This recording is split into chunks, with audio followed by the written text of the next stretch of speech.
If you've been Googling the words rate cuts Australia lately, hoping for some good news on your mortgage, I need to be honest with you for a second. There isn't any. Not yet. Anyway, right now there are no rate cuts happening in this country. In fact, the big four banks, the ones who employ entire teams of economists just to predict this stuff, can't even agree with each other on what happens next. One of them is still warning about more rate hikes before Christmas. Another one says the pain is finally over. And the other two are sitting on the fence, waiting to see who blinks first.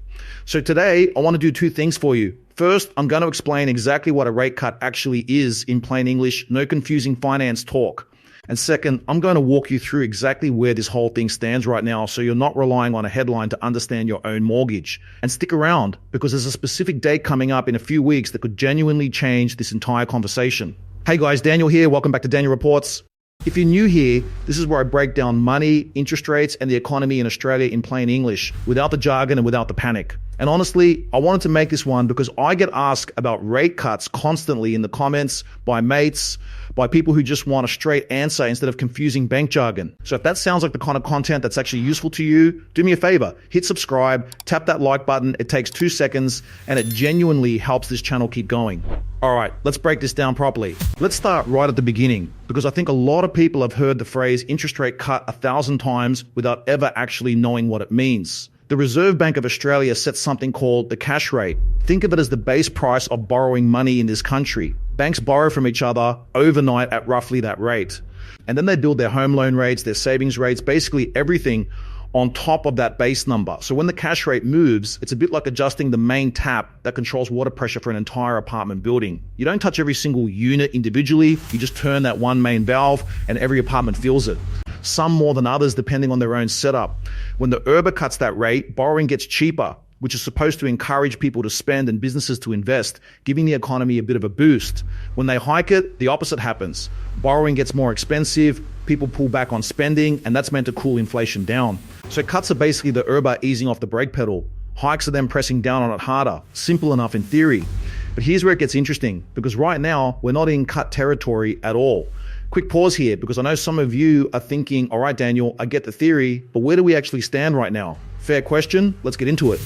The cash rate in Australia sits at 4.35% right now. That's after 3 separate hikes this year alone, largely because of the conflict overseas pushing all prices up, which then pushed inflation right back up with it. In June, the RBA finally paused for the first time all year. No hike, no cut, just a hold.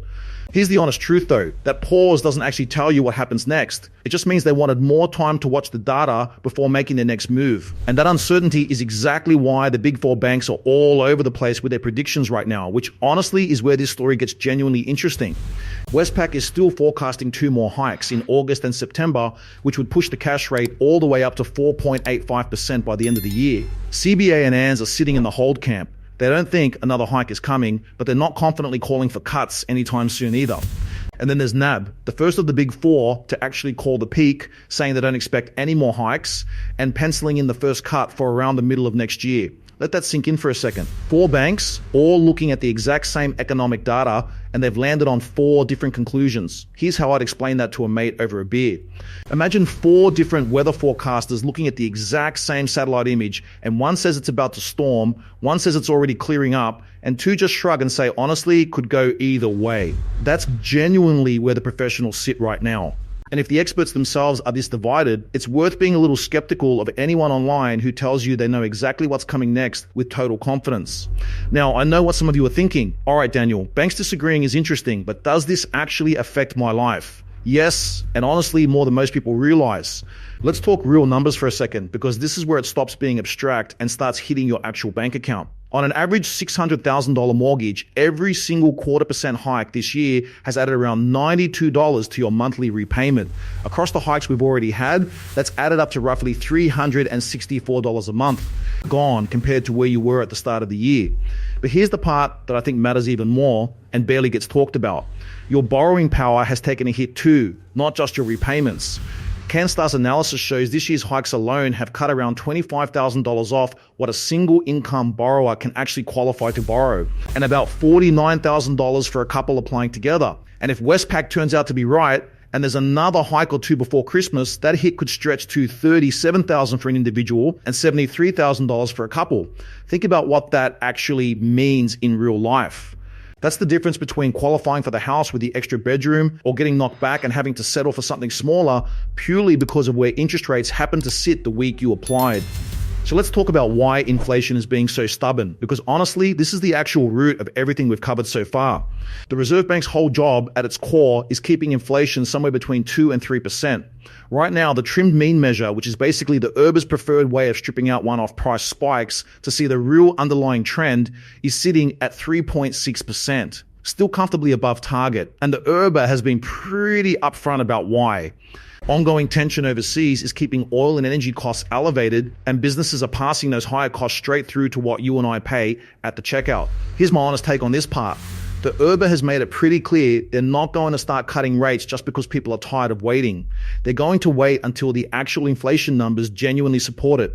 And right now, those numbers simply aren't there yet. So the question everyone actually wants answered: when are rate cuts actually coming? Based on where the big four currently stand, the honest answer is probably not this year.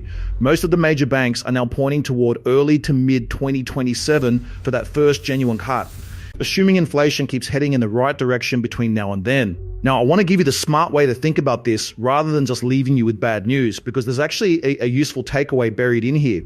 If you've been holding off on financial decisions, waiting for relief that keeps getting pushed back, that's genuinely risky planning. The far smarter approach is to plan your budget as if rates stay roughly where they are for the next 12 months, and if a cut happens sooner than that, treat it as a bonus, not something you were counting on. That mindset alone protects you from constantly feeling blindsided every time a bank updates its forecast. Here's a small daily life example that actually stuck with me while researching this. It's a bit like planning a road trip assuming you'll hit peak traffic the whole way. If the roads end up clear, great, you arrive early. But if you'd planned assuming clear roads and hit traffic instead, you're the one stuck stressed and running late. Plan for the harder scenario and let the good outcome be the pleasant surprise. So what does all of this actually mean for you right now? If you're on a variable rate mortgage, it's genuinely worth comparing what a fixed rate would cost you today, purely so you know your options. Even if you decide variable still makes more sense for your situation.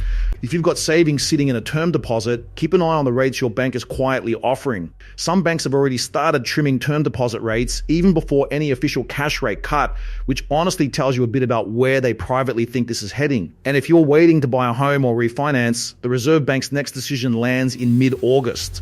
That single meeting is genuinely going to tell us a lot more than another few weeks of guessing ever could. So let's bring this all together, because I know we've covered a fair bit of ground. Rate cuts are not happening right now, and anyone telling you they're just around the corner isn't being straight with you. But the hikes also appear to be nearing their end, based on where most of the big four currently sit. And real relief, when it does eventually show up, is realistically a next year conversation, not a this year one. Here's how I'd honestly sum up where things stand. Understanding how the system actually works means you stop reacting to every single headline that pops up on your phone and you start planning around the actual trend instead. That's genuinely the difference between feeling anxious every time the news mentions interest rates and just quietly getting on with your own financial plan regardless of what happens next. If this video actually helped you make sense of where things stand, drop a comment and let me know. Are you on a fixed rate or a variable rate right now? And honestly, are you expecting a cut this year or not? I read every single comment and it genuinely shapes what I cover next.